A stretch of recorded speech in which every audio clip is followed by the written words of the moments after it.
असल तैयारी आखिरत की करो मेरे प्यारे साथी। हम जुमा के दिन नमाज पढ़ते हैं, जुमा की इमाम साहब पहली रकात में सूरह आला पढ़ाते हैं, क्या कहते हैं? बल तुसिरूनल हयातद दुनिया वल आखिरतु खैरुन व अबका। अल्लाह कहता है मेरे बंदो, तुम दुनिया को तरजीह देते हो, दुनिया को सब कुछ समझते हो, दुनिया के लिए इतनी मेहनत करते हो और आखिरत के लिए कुछ नहीं करते। वल आखिरतु खैरुन व अबका, आखिरत तो ज्यादा बेहतर है, ज्यादा बाकी रहने वाली है। दुनिया में गर्मी लगे तो एसी चलाते हो, दुनिया में अंधेरा हो जाए तो लाइट जलाते हो, दुनिया में गर्मी लगे तो पंखा चलाते हो, दुनिया में प्यास लगे तो घर में फ्रिज ला के रखते हो, दुनिया के ऐशो आराम की इतनी फिक्र करते हो। अरे जन्नत में कैसे जाना है, जहन्नम से कैसे बचना है, कब्र के अजाब से कैसे बचना है, मैदान महशर की गर्मी से कैसे बचना है, जरा उसका भी इंतजाम कर लो मेरे प्यारे साथियों। इसीलिए अल्लाह के नबी फरमाते हैं, अक्सिरू ज़िक्र हादिमिल लज़्ज़ात, लज्जतों को तोड़ देने वाली चीज मौत को ज्यादा से ज्यादा याद किया करो। आपसे पूछा गया, अय अल्लाह के नबी सबसे अक्लमंद कौन है? आपने फरमाया अक्सरुहुम ज़िक्रल लिल मौत, जो मौत को सबसे ज्यादा याद करता है, वह इस्तिदादन लिमा बादहू, और मौत के बाद की तैयारी करता है। मौत को याद किया करो और मौत के बाद की तैयारी किया करो मेरे प्यारे साथी। आगे रमजान का महीना भी हमारे सामने, और हमारी एक आदत होती है, हमारे घर में जब कोई अच्छा मेहमान आता है तो उस मेहमान की हम उसके इस्तिकबाल की तैयारी करते हैं। हमारे घर में कहीं गंदगी पड़ी है तो हम दूर करते नहीं, मेहमान आ रहा है क्या जवाब देंगे हम? अच्छा बिस्तर बिछाते हैं, अच्छा बर्तन में खाना लाते हैं, आप मेहमान की इज्जत करते हैं। रमजान भी एक बहुत ही खुशनसीब और बहुत मुअज़्ज़ज़ मेहमान बन के हमारे घर में आने वाला है। रमजान का महीना हमें अल्लाह ताला की मग़फ़िरत का परवाना लेके आता है, इसलिए अपने आप को प्रिपेयर करो, तैयार करो रमजान के लिए। अभी से आदत डाल लो कुरान पढ़ने की, अभी से आदत डालो रातों में तहज्जुद पढ़ने की, अभी से नफली रोजा रखने की आदत डालो, ताकि रमजान आए तो आप पहले से उसके लिए ज़हनी तौर पर तैयार रहे। इसीलिए अल्लाह के प्यारे नबी रमजान के अलावा सबसे ज्यादा किसी महीने में रोजा रखते थे तो शाबान में रखते थे। और ये भी याद रखो मेरे प्यारे साथी, रमजान अगर आ गया और आपने रमजान का हक अदा नहीं किया तो ये और बड़ी बदनसीबी की बात है। अल्लाह के नबी फरमाते हैं कि रमजान जैसे ही आता है आसमान के दरवाजे खोल दिए जाते हैं, रहमत के दरवाजे खोल दिए जाते हैं, जहन्नम के दरवाजे बंद कर दिए जाते हैं, शैतानों को जकड़ दिया जाता है। और रमजान में एक रात ऐसी है, मन हुरिमहा फक़द हुरिमल खैर, अल्लाह के नबी ने फरमाया कि जो उस रात में इबादत नहीं कर पाया फिर वो किसी भलाई का हकदार नहीं होगा। इसका मतलब ये हुआ कि रमजान बड़ी बरकतों को लेके आता है, और हमें और आपको इस महीने का इस्तिकबाल, इसको जो है इसकी बरकतों को कैसे हासिल करें, इस पर हमें गौर करने की जरूरत है। आज बड़े बड़े शहरों में जो दुकानें होती हैं, दुकानों पे सेल लगती है। सर्दी के जो कपड़े होते हैं, जब सर्दी जाने लगती है तो एक सेल लगती है और बड़े सस्ते दामों में कपड़े मिलते हैं। तो सेल जब लगती है तो दुकानों में बड़ी भीड़ लग जाती है। रमजान का महीना भी नेकियों की सेल बन करके आता है। इसलिए मेरे प्यारे साथियों, रमजान का हम इस्तिकबाल करें और कोशिश करें कि रमजान का हम हक अदा करें, और रमजान में कसरत से अल्लाह की इबादत करें, और फिर हम ये दुआ भी करें कि अल्लाह उन इबादतों को हमारे कबूल फरमाए। मैं अक्सर तकरीरों में ये बात कहता हूं कि आज के इस दौर में हमारी कौम की बच्चियों को ज्यादा दीन सीखने की जरूरत है, इसलिए कि कदम कदम पर आपकी बच्चियों को बहकाने के लिए शैतान ने हजारों रास्ते खोल के रखे। 14 फरवरी की तारीख आती है, वैलेंटाइंस डे के नाम से जो दिन पूरी दुनिया में मनाया जाता है, आप क्या समझते हैं? इस दिन ज़िनाकारी और बदकारी के जो वाक़यात होते हैं उसमें हमारी कौम की बच्चियों को भी मुब्तला किया जाता है, उसमें मुसलमान लड़कियों को भी गिरफ्तार किया जाता है। इस बेहयाई के सैलाब में हमारी और आपकी कौम की बच्चियां भी मुब्तला हैं, और आज सोशल मीडिया के जरिए और फेसबुक और इंस्टाग्राम के जरिए इस बेहयाई को प्रमोट किया जाता है।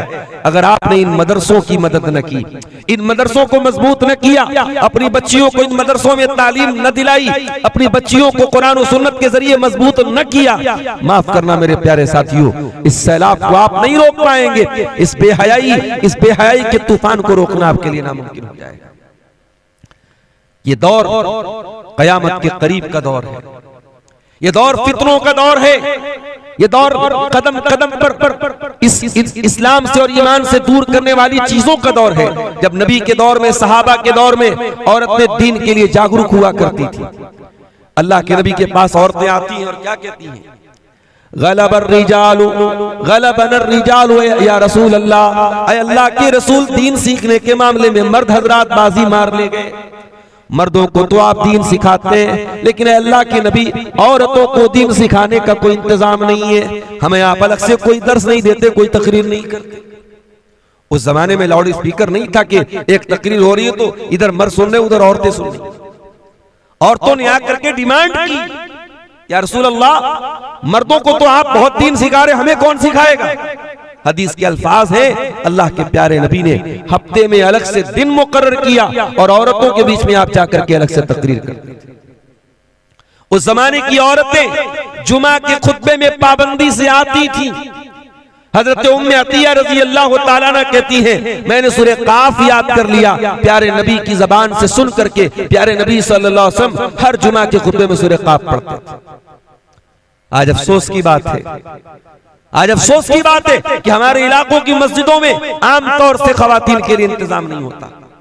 4-4 मंजिल की मस्जिदें आपने बना के रखी हैं, औरतों के लिए इंतजाम करके नहीं रखा है। मेरे भाइयों, जब खतरा ज्यादा हो तो सिक्योरिटी ज्यादा बढ़ाई जाती है। जब चोर ज्यादा हो तो ताला मजबूत रखा जाता है, दरवाजों को मजबूत बनाया जाता है। आपकी कौम की बच्चियों के दीन और ईमान पर हमला करने के लिए लुटेरे हर तरफ घूम रहे हैं। अपनी कौम की बच्चियों को अगर आपने दीन की तालीम से अगर उनको आरास्ता न किया, उनको दीन न सिखाया, तकरीरों के जरिए, जलसों के जरिए, जुमा के खुतबों के जरिए और मदरसों में पढ़ा करके और उनके दरमियान दीन की गुफ्तगू करके, तो माफ कीजिएगा, इस सैलाब से, इस बेहयाई के तूफान से अपने बच्चों को बचाना बहुत मुश्किल हो जाएगा। और आज हालात आप देख लें, आज की रात आपके इस इलाके में कम असर महसूस होता है। आप पटना चले जाएं, भागलपुर चले जाएं, बारसोई चले जाएं, मालदा चले जाएं, पूरी पूरी रात इबादत हो रही है। शबे बारात के नाम से ये रात मनाई जा रही है। कोई हलवा बैठ करके खा रहा है, कोई मुर्दों को जाकर के कब्रिस्तान में वहां अपने मुर्दों के लिए फातिहा पढ़ रहा है। ये सारा का सारा काम दीन के नाम पे हो रहा है। ये सारा का सारा काम इस्लाम के नाम पे हो रहा है, सवाब के नाम पे हो रहा है, जबकि इस्लाम में इस रात की कोई हकीकत नहीं है। अगर ये रात वाकई में कोई फजीलत की रात होती, जनाब मोहम्मद रसूलुल्लाह सल्लल्लाहु अलैहि वसल्लम खुद इस रात में इबादत करते, आपके सहाबा इबादत करते, आपकी बीवियां इबादत करती। जिस तरीके से रमजान का महीना आता था, अम्मा आयशा फरमाती है, काना रसूलुल्लाह सल्लल्लाहु अलैहि वसल्लम इज़ा दखल अल-अश्र अहया लैलहु व अयक़ज़ अहलहु व शद्द मिज़रहु। जब रमजान का आखिरी अशरा आता था, प्यारे नबी सल्लल्लाहु अलैहि वसल्लम अपने घर वालों को जगाते थे, रात रात भर जागते थे, अपनी कमर कस लेते थे, इबादत करते थे। अगर वही मामला शबे बारात का होता, आज की रात का होता, तो प्यारे नबी से इसका भी सबूत मिलता कि नहीं मिलता। और अभी एक वीडियो मैंने देखा यूट्यूब के ऊपर, फेसबुक के ऊपर, एक आदमी हलवे पर दलील दे रहा है। कह रहे, वो पूछता है कि हलवा कौन सी किताब में लिखा है। अरे हलवा किताब में थोड़ी मिलेगा, हलवा तो कढ़ाई में मिलेगा। इस तरीके की चुटकुलेबाजी से, इस तरीके की फालतू दलीलों से अपने हलवे को साबित किया जा रहा है। तो तू साफ बोल दे ना कि तेरा मकसद हलवा खाना है, तेरा मकसद दीन पर अमल करना नहीं है, तेरा मकसद इस्लाम पर अमल करना नहीं है, तेरा मकसद हलवा खाना है। तो हलवा खाने के लिए दीन को बदनाम मत करो मेरे प्यारे साथी। मेरे अजीजों, हम और आप मुसलमान हैं, और मुसलमान वो कौम है जिसको अल्लाह ताला ने दुनिया की सबसे बेहतरीन उम्मत करार दिया। कुंतुम खैरा उम्मतिन उखरिजत लिन्नास तअमुरूना बिल मारूफ व तनहौना अनिल मुनकरी व तुमिनूना बिल्लाह। ऐ मुसलमानों, तुम दुनिया की सर्वोत्तम उम्मत हो, सबसे बेहतरीन उम्मत हो, द बेस्ट कम्युनिटी तुम हो, तुम दुनिया के सबसे बेहतरीन समाज से ताल्लुक रखते हो। उखरिजत लिन्नास, तुम्हें इंसानियत को कुछ देने के लिए पैदा किया गया है। तुम मानवता के नजात देने वाले बन करके आए हो। तुम इंसानियत को कुछ देने के लिए आए हो, तुम्हारे जरिए इंसानियत को कुछ मिलना चाहिए। अभी इलाहाबाद में जो, प्रयागराज में जो मेला चल रहा है, कुंभ का मेला, उसमें कुछ गैर मुस्लिम भाई हमारे भगदड़ में मर गए, तो मैंने एक शंकराचार्य का बयान सुना। उन्होंने कहा कि मुसलमानों ने बहुत सारे गैर मुस्लिमों की मदद की। ये हमारा किरदार, हमारा वो लोग जो हमारे खिलाफ बातें करते हैं वो भी मानते हैं कि नहीं साहब मुसलमानों ने हमारी मदद की। कोरोना के दौर में हमने वो मंजर भी देखा था कि बाप मर गया, उसका बेटा अपने बाप की अर्थी को हाथ नहीं लगा रहा है, अपने बाप का अंतिम संस्कार नहीं कर रहा है। मुसलमानों ने खड़े होकर के उन गैर मुस्लिमों का अंतिम संस्कार किया था। कितने गैर मुस्लिमों को मुसलमानों ने मदद की उस दौरान, और भाईचारा कायम करके दिखाया। ये हमारा किरदार है मेरे प्यारे साथियों। कुंतुम खैरा उम्मतिन, मुसलमानों तुम दुनिया की सबसे बेहतरीन उम्मत हो। उखरिजत लिन्नास, तुम्हें इंसानों के लिए निकाला गया है। तामुरूना बिल मारूफ, तुम नेकियों का हुक्म देते हो। व तन्हौना अनिल मुनकर, तुम बुराइयों से रोका करते हो। व तुमिनूना बिल्लाह, और तुम अल्लाह तबारक व तआला के ऊपर ईमान रखते हो। अल्लाह को तो सब मानते हैं। क्या हिंदू नहीं मानता अल्लाह को? क्या ईसाई नहीं मानता अल्लाह को? क्या बुद्ध नहीं मानता अल्लाह को? अल्लाह का तसव्वुर, भगवान का, ईश्वर का, गॉड का कॉन्सेप्ट तो सबके यहां है, लेकिन फर्क है मेरे भाई। हमारे बीच में और दूसरों के बीच में फर्क है। दूसरे जिसको भगवान मानते हैं उसको दूध भी चढ़ा रहे, उसको खाना भी चढ़ा रहे, उसको प्रसाद भी चढ़ा रहे, उसके नाम पे सोना लुटा रहे, उसके नाम पे दूध बहा रहे। लेकिन हम जिस अल्लाह को मानते वो खिलाता है, खाता नहीं है। हम जिस अल्लाह को मानते वो देता है, लेता नहीं है, वो किसी का मोहताज नहीं है। दूसरे जिसको अल्लाह मानते हैं कहते हैं उस अल्लाह का कोई बेटा भी था। कोई कहता है कि ईसा मसीह अल्लाह के बेटे थे, कोई कहता है उज़ैर अल्लाह के बेटे थे। और हम जिस अल्लाह को मानते हैं वो अल्लाह कौन है? कुल हुवल्लाहु अहद अल्लाहुस समद लम यलिद व लम यूलद व लम यकुल लहू कुफुवन अहद। अल्लाह एक है, अल्लाह बेनियाज है, वो न किसी का बेटा है, वो न किसी का बाप है, और वो न कोई उसके बराबर है। तो हम अल्लाह के ऊपर ईमान रखते हैं। हम अल्लाह को वैसे मानते हैं जैसे अल्लाह ने मानने का हुक्म दिया है। ये फर्क है हमारे और दूसरों के बीच। कभी आप गौर कीजिए, दुनिया में बहुत सारा काम हो रहा है अल्लाह को राजी करने के नाम पे। कोई शादी नहीं कर रहा है, पूछो क्यों नहीं कर रहे हो? अरे नहीं नहीं, शादी करेंगे औरत के चक्कर में पड़ेंगे, ईश्वर को नहीं खुश कर सकते, अल्लाह को नहीं खुश कर सकते। अल्लाह को खुश करने के लिए शादी नहीं कर रहा है।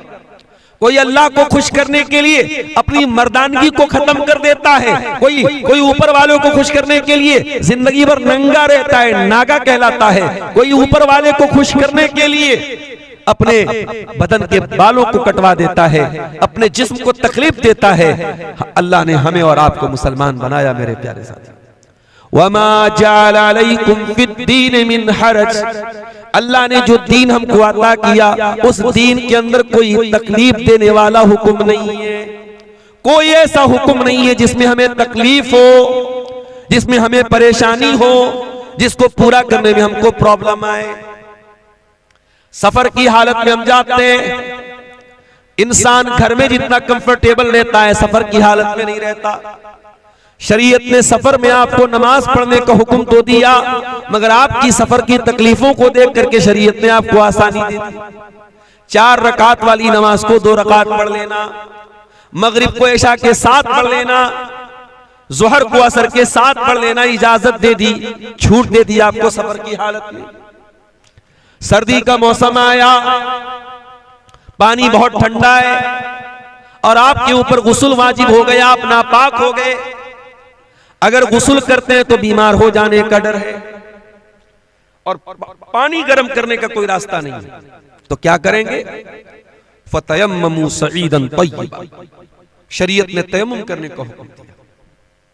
मोजा पहने हुए आप सर्दी से बचने के लिए, चाहे वो कॉटन का मोजा हो चाहे वो चमड़े का मोजा हो, सफर की हालत में आप 3 दिन तक, अगर आपने वजू करके मोजा पहना है तो 3 दिन तक और 3 रात तक आप मोजा पहने रहिए, उतारने की जरूरत नहीं है। जब वजू टूट जाए वजू कीजिए, पैर को धोने की जरूरत नहीं है, मोजा पहने रहिए, पैर के ऊपर मसा कीजिए, बस।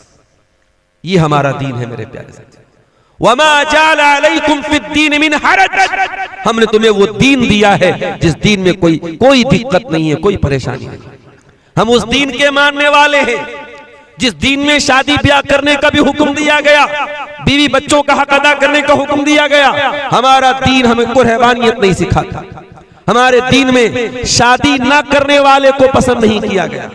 कोई लड़का कोई लड़की शादी के काबिल हो, शादी न करे, इस्लाम में इसको अच्छा करार नहीं दिया गया। हम तो जन्नत में भी जाएंगे तो वहां भी कुंवारे नहीं रहेंगे, जन्नत में भी हमारी कोई बीवी होगी, जन्नत में भी हम डबल होंगे, हम सिंगल नहीं होंगे। सिंगल रहने वालों को अल्लाह पसंद नहीं करता। कोई औरत बेवा हो गई, कोई किसी मर्द किसी की बीवी का इंतकाल हो गया, अगर वो शादी कर सकता है तो शरीयत कहते उसको शादी करना चाहिए। बेवा औरत अकेली न रहे, मुतल्लका औरत अकेली न रहे, आदमी बीवी के इंतकाल के बाद अकेला न रहे, वो जब भी रहे अपने लाइफ पार्टनर के साथ रहे, अपनी शरीक हयात के साथ रहे। और ताकत अगर अल्लाह ने आपको दी है और इंसाफ कर सकते हो तो शरीयत ने आपको 1 नहीं 2 नहीं 3 नहीं 4 तक आपको शादी करने की इजाजत दी है। ये इस्लाम है मेरे प्यारे साथियों, ये अल्लाह का दीन है जो हमें और आपको मिला है। हम तो उस उम्मत से ताल्लुक रखते हैं कि जब मुसलमानों को हुक्म दिया गया कि खाने काबा की तरफ मुंह करके नमाज पढ़ो, कल तक वो बैतुल मुकद्दस की तरफ मुंह करके नमाज पढ़ते थे। जब खाने काबा की तरफ मुंह करके नमाज पढ़ने का हुक्म मिला तो यहूदियों ने मजाक उड़ाया, कहा कि देखो भाई मुसलमानों का तो कोई ठिकाना ही नहीं है, कल कहीं और मुंह करके नमाज पढ़ रहे थे और आज खाने काबा की तरफ नमाज पढ़ रहे हैं मुंह करके। तो अल्लाह ने क्या फरमाया, सयक़ूलु सुफ़हाउ मिनन नासि मा वल्लाहुम अन क़िबलतिहिमुल्लती कानू अलैहा क़ुल लिल्लाहिल मशरिक़ु वल मग़रिबु यहदी मन यशाउ इला सिरातिम मुस्तक़ीम। ऐ नबी, कुछ बेवकूफ लोग बोलेंगे कि मुसलमानों को उनके किबला से किस चीज ने हटा दिया। ऐ नबी जवाब दे दो, अल्लाह का हुक्म आ गया इसलिए मुसलमानों ने किबला बदल दिया, और पूरब का और पश्चिम का मालिक तो अल्लाह है। अल्लाह जिसको चाहता है सिराते मुस्तकीम का रास्ता दिखा देता है। वकज़ालिका जअलनाकुम उम्मतन वसता, और ऐ मुसलमानों हमने तुमको दुनिया की सबसे बेहतरीन उम्मत बनाया तो तुम्हारा किबला भी दुनिया का सबसे बेहतरीन किबला बनाया। आज साइंटिस्ट बोलते हैं कि जो खाने काबा है ये दुनिया का मिडिल है, दुनिया का सेंटर है खाने काबा। जो हमारा किबला है वो दुनिया का भी किबला है, वो दुनिया का मिडिल है, दुनिया का सेंटर है मेरे प्यारे साथी। हमारा किबला सबसे अच्छा, हमारे नबी सबसे अच्छे, हमारा दीन सबसे अच्छा, और हमें जो किताब मिली कुरान वो किताब भी सबसे अच्छी किताब। वो किताब ऐसी कि 6 साल का बच्चा कुरान का हाफिज है और फर फर फर पूरा कुरान तरावी में खड़ा होकर सुना देता है। दुनिया के किसी और मजहब की मिसाल ला के दिखा दो, दुनिया के किसी और मजहब में मिसाल ला के दिखा दो कि उस मजहब की आसमानी किताब को 6 साल का बच्चा भी याद कर ले और तरावी की नमाज में खड़ा होकर सुना दे। ये एजाज भी अल्लाह ताला ने अपनी किताब को दिया है। इन्ना नहनु नज़्ज़लना ज़िक्रा व इन्ना लहू लहाफ़िज़ून। इस कुरान को हमने उतारा है, इसकी हिफाजत हम करेंगे।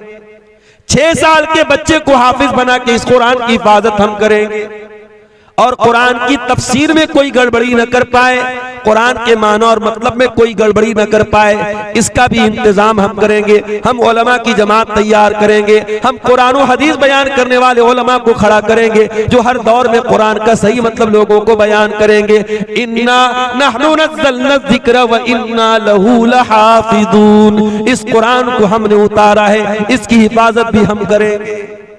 हलवा खोर लोग इस कुरान की गलत तहरीफ नहीं कर पाएंगे।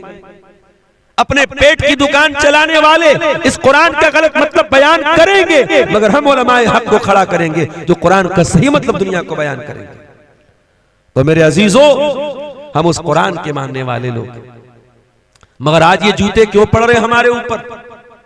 जिसका जी चाहता है हमें लाख सुना देता है, हमारी मस्जिदों को टेढ़ी नजर से देखने लगता है, हमारे मदरसों को बंद करने की बात करने लगता है, हमारे उलमा को सलाखों के अंदर डलवा देता है। क्यों?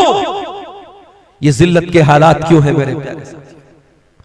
इसका जवाब अल्लाह ताला सूरह रात के अंदर देता है, इन्नल्लाह ला युगय्यिरु मा बिक़ौमिन हत्ता युगय्यिरु मा बिअनफुसिहिम। अल्लाह ताला किसी कौम के हालात को तब तक नहीं बदलता जब तक वो कौम अपने करतूतों को न बदल ले। जब तुम अपने करतूतों को बदलोगे हम तुम्हारे हालात को बदल देंगे। कल तक तुम इज्जतों को बचाने वाले बन करके आए थे, तुम दुनिया को हया का दर्स देने वाले बन के आए थे, आज तुम खुद बेहया बन गए। तुम दुनिया को ला इलाहा इल्लल्लाह का पाठ पढ़ाने आए थे, आज कब्रों पर सजदा करने वाले बन गए। कल तुम मुहम्मदुर रसूलुल्लाह का कलमा पढ़ने आए थे, आज बिदअतों के पैरोकार बन गए। कल तक तुम दुनिया को औरत का सही मकाम बताने आए थे, आज औरत तुम्हारे लिए भी खिलौना बन गई। कल तुम दुनिया को निकाह के जरिए, शादी के जरिए अपनी शर्मगाह की हिफाजत का दर्स सुनाने आए थे, और आज तुम्हारी शादियों में जहेज आ गया, तुम्हारी शादियों में बारात आ गई, तुम्हारी शादियों में मंगनी आ गई, तुम्हारी शादियों में लंबा चौड़ा खर्च आ गया। तुमने खुद निकाह को मुश्किल बना के जिना को प्रमोट कर दिया, जिना को आसान कर दिया।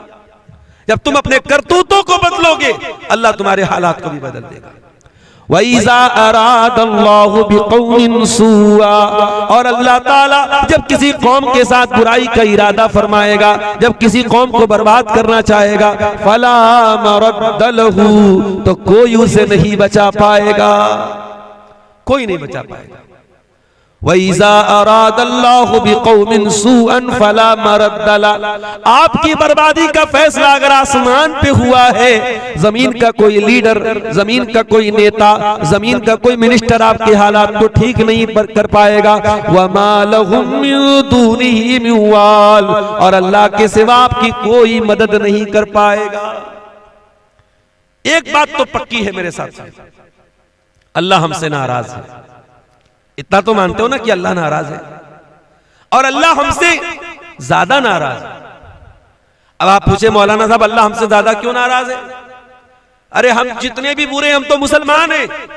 कोई अल्लाह को नहीं मानता, कोई अल्लाह को गाली देता है, उससे भी ज्यादा अल्लाह हमसे नाराज है। हाँ, उससे भी ज्यादा अल्लाह हमसे नाराज है। आइए मैं आपको बताता हूं। एक बाप के 5 बेटे हैं, 2 बेटे बड़े नाफरमान हैं, बाप की बात नहीं मानते, बाप की कदर नहीं करते, बाप हमेशा उनसे नाराज रहता है।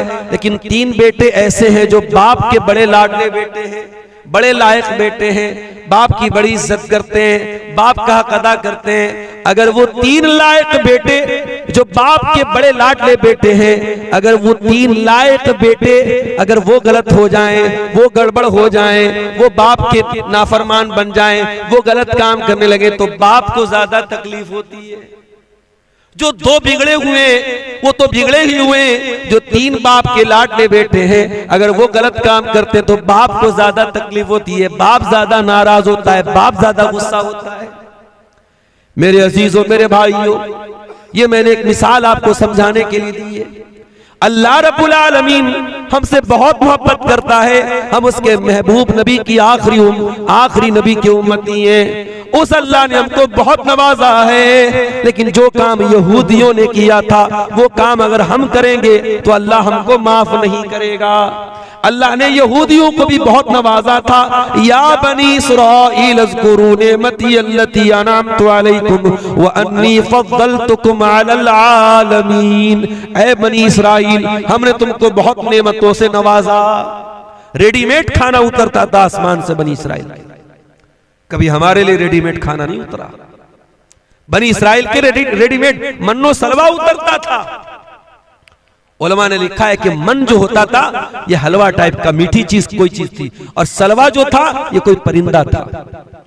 रेडीमेड गोश्त मिल रहा है, रेडीमेड मिष्टी मिल रही है, मिठाई मिल रही है, और इतने कमबख्त थे कि ये रेडीमेड खाना उनको मिल रहा था, तब भी उनको पसंद नहीं आया। और उन्होंने कहा कि ऐ मूसा, अपने रब से कहो कि हमें ककड़ी चाहिए, हमें तरकारी चाहिए, हमें सब्जी चाहिए, हम रोज रोज ये मन्नो सलवा नहीं खाएंगे। बड़े नखरे उठाए गए बनी इस्राइल के, बड़ी अल्लाह ताला ने उनके ऊपर करम किया, मगर बनी इस्राइल ने क्या किया? ज़ुरिबत अलैहिमुज़्ज़िल्लतु वल मस्कनतु व बाऊ बिग़ज़बिन मिनल्लाह। जलील कर दिया अल्लाह ताला ने, रुसवा कर दिया अल्लाह ताला ने, अल्लाह का गजब उनके ऊपर नाजिल हुआ। इतनी लाडली कौम थी अल्लाह की, अल्लाह ने इतना नवाजा था, मगर दुनिया की सबसे जलील कौम बन गई,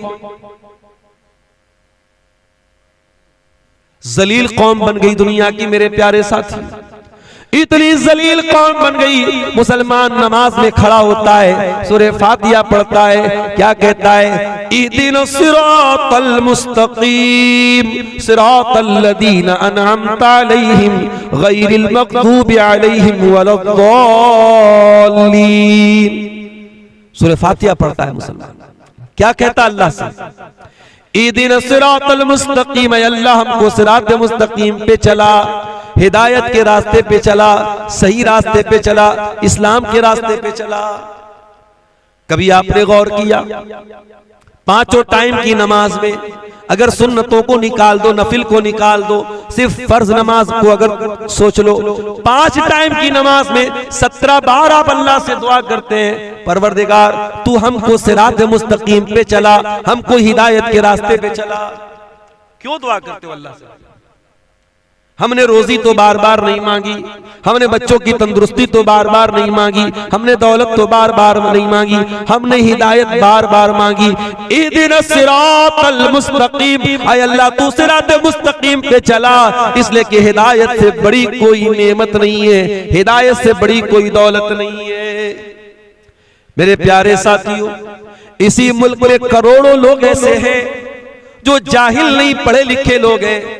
कोई अदालत का जज बना हुआ है, कोई वकील है, कोई आला दिमाग वाला है, बड़ा पढ़ा लिखा है, मगर गाय के गोबर को वो खा रहा है, गाय के पेशाब को वो पी रहा है, किसी शर्मगाह के आगे हाथ जोड़ रहा है, किसी पत्थर के बुत के आगे हाथ जोड़ रहा है, किसी नदी को देख करके सजदा कर रहा है, किसी जानवर के आगे सजदा कर रहा है। इतने बेहतरीन पढ़े लिखे लोग, इतने आला दिमाग वाले लोग भी अपने क्रिएटर की, अपने पैदा करने वाले की इबादत नहीं कर रहे, जानवर की इबादत कर रहे हैं, शर्मगाह की इबादत कर रहे हैं, नदी की इबादत कर रहे हैं। मेरे प्यारे भाइयों, उन लोगों के बीच में अगर अल्लाह ताला ने आपको ईमान वाला बनाया है, आपको तौहीद वाला बनाया है, आपकी पेशानी अगर एक अल्लाह के दर पे झुक रही है, आप ला इलाहा इल्लल्लाह पढ़ने वाले हैं, आपसे बड़ा खुशनसीब कौन है मेरे भाई? आपसे बड़ा किस्मत का धनी कौन है? आपसे बड़ा खुशकिस्मत कौन है? इहदिनस सिरातल मुस्तकीम। इसीलिए हम सूरह फातिहा में बार बार अल्लाह से यही कहते हैं, आए अल्लाह जब तूने हमको मुसलमान बनाया है, इस्लाम पर चलने वाला बनाया है, आए अल्लाह तूफान आ जाए, सैलाब आ जाए, मुश्किलें आ जाए, इस रास्ते से हमको कभी न हटाना। इहदिनस सिरातल मुस्तकीम, आए अल्लाह तू सिरात मुस्तकीम पे हमको चलाना, कुछ भी हो जाए इस रास्ते से हमें हटने मत देना। सिरातल लज़ीना अनअमता अलैहिम, ऐ अल्लाह हमें तू उनके रास्ते पर चलाना जिनके ऊपर तेरा इनाम हुआ, तेरा करम हुआ, तेरा उपकार हुआ।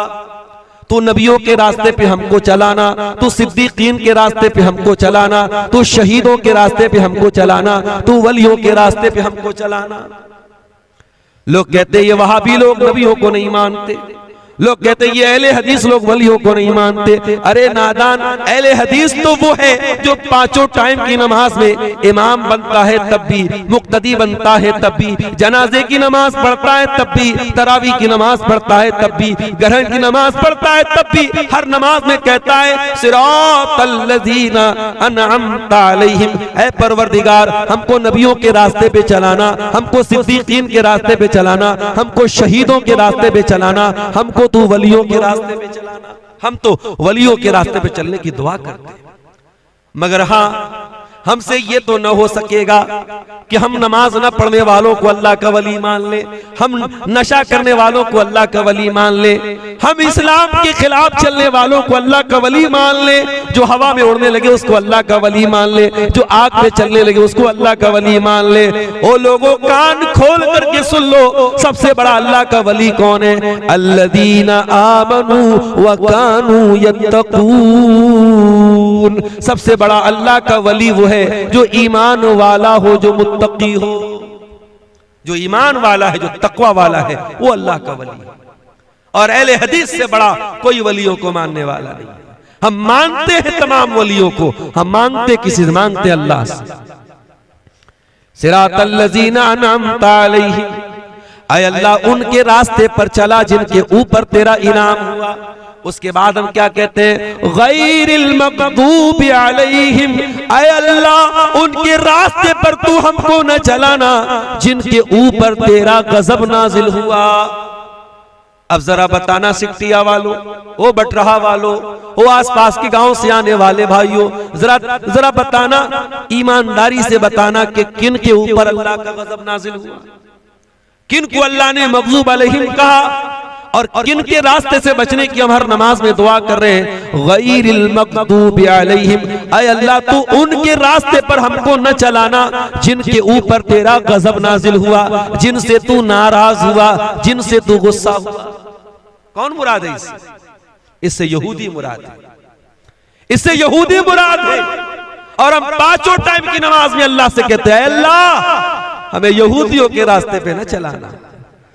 ये यहूदी तो बड़े अच्छे लोग थे, अल्लाह के बड़े लाडले लोग थे, अल्लाह के बड़े चहेते लोग थे, अल्लाह ने बड़ा इनाम से इनको नवाजा था। मगर जब ये यहूदी हराम खोर हो गए, ये सूद खोर हो गए, ये ब्याज खोर हो गए, ये नबियों को कत्ल करने लगे, ये नबियों का मजाक उड़ाने लगे, जब ये अल्लाह को नाराज करने लगे तो क्या हुआ?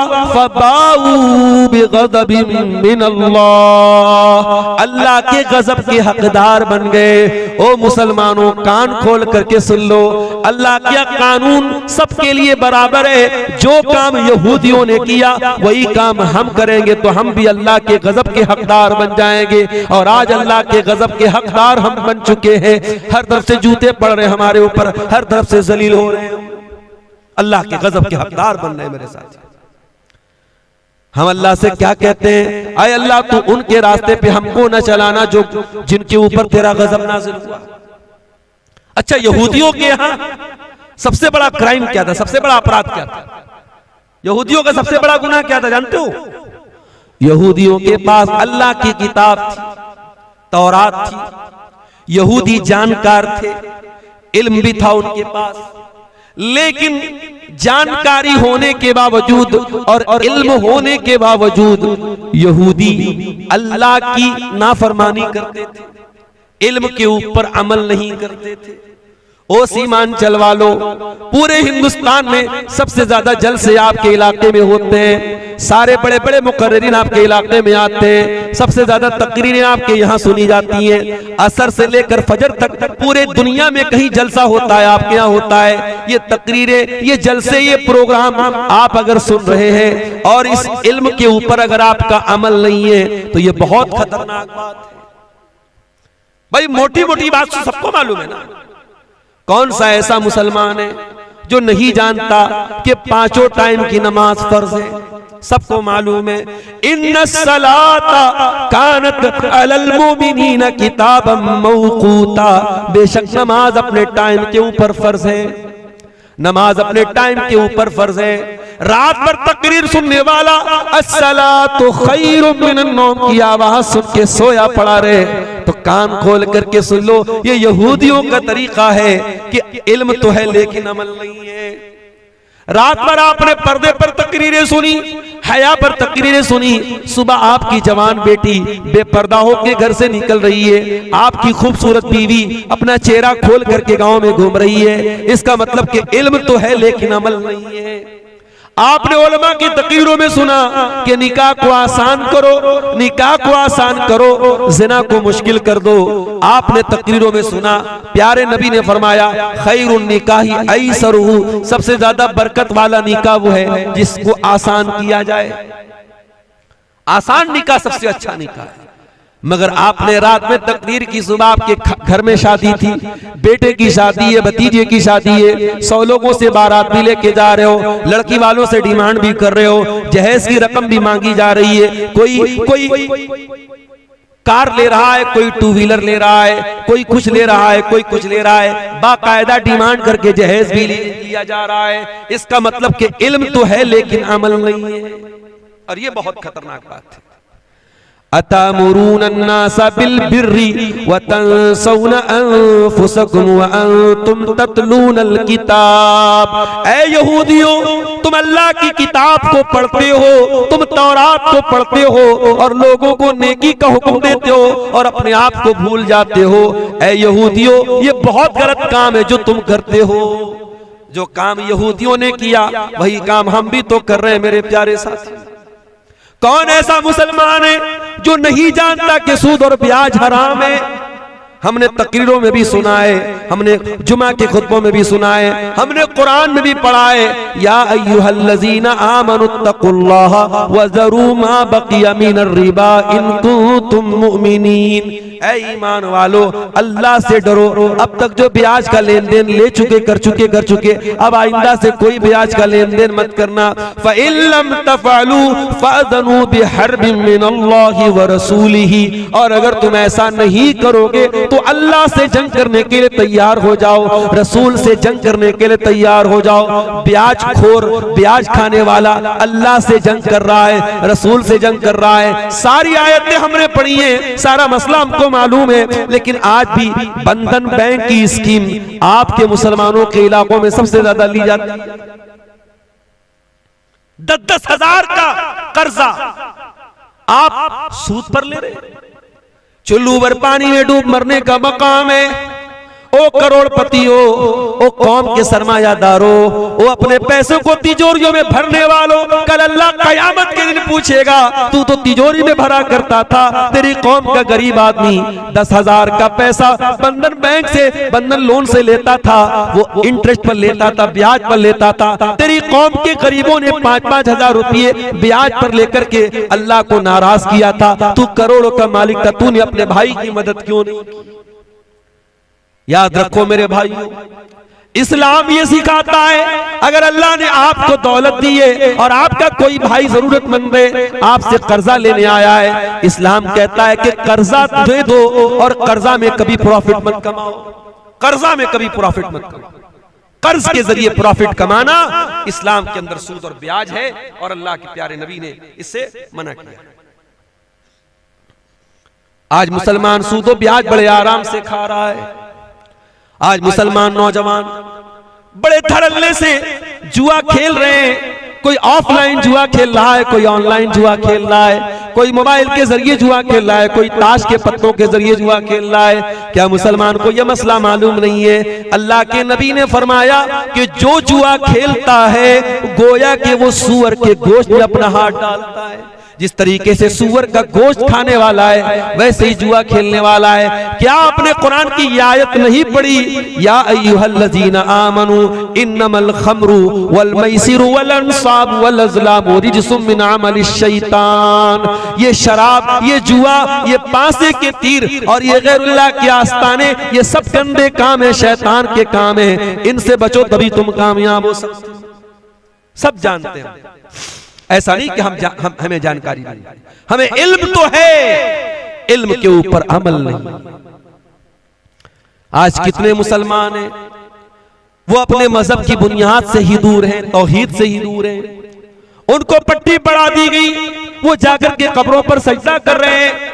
वो जा करके उनके घरों में चले जाओ, उनके घरों में बड़े बड़े तावीज लगे हुए हैं, उनके गले में देख लो तावीज और धागा लटक रहा है। उनका यह अकीदा है जब तक ये धागा मेरे गले में लटक रहा है, जब तक ये नक्शो निगार मेरे घर में लटक रहे हैं, मेरे घर में बरकत आएगी। ऐ मुसलमान, तेरा अकीदा ही तो तेरी बुनियाद थी, वही तू बर्बाद कर रहा है।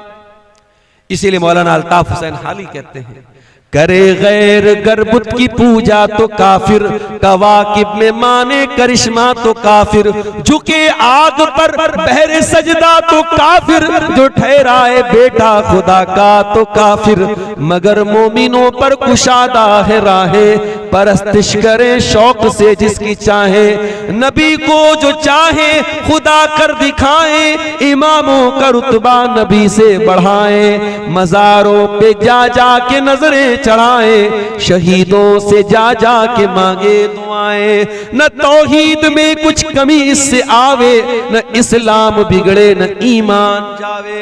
ऐ मुसलमान, तूने अपने आप को तौहीद से दूर कर लिया, अल्लाह की मदद तेरे ऊपर कैसे आएगी? अल्लाह का तो वादा था ऐ मुसलमान, जब तक तू तौहीद पर कायम रहेगा हम तेरी मदद करते रहेंगे। वादल्लाहुल्लज़ीना आमनू मिनकुम व अमिलुस्सालिहात, ऐ ईमान वालों, ऐ नेक अमल करने वालों, अल्लाह का वादा है लयस्तखलिफन्नहुम फिल अर्दी कमस्तखलफल्लज़ीना मिन क़ब्लिहिम, अल्लाह तुमको जमीन में हुकूमत भी देगा। वलयुमक्किनन्न लहुम दीनहुमुल्लज़ी इर्तदा लहुम, अल्लाह तुम्हारे दीन को दुनिया में गालिब भी कर देगा। वलयुबद्दिलन्नहुम मिन बादि खौफिहिम अमना, अल्लाह दुनिया में तुमको अमन और चैन भी अता फरमाएगा। शर्त क्या है? याबुदूननी ला युशरिकून बी शैया, एक अल्लाह की इबादत करते रहना, अल्लाह के साथ किसी को शरीक मत करना।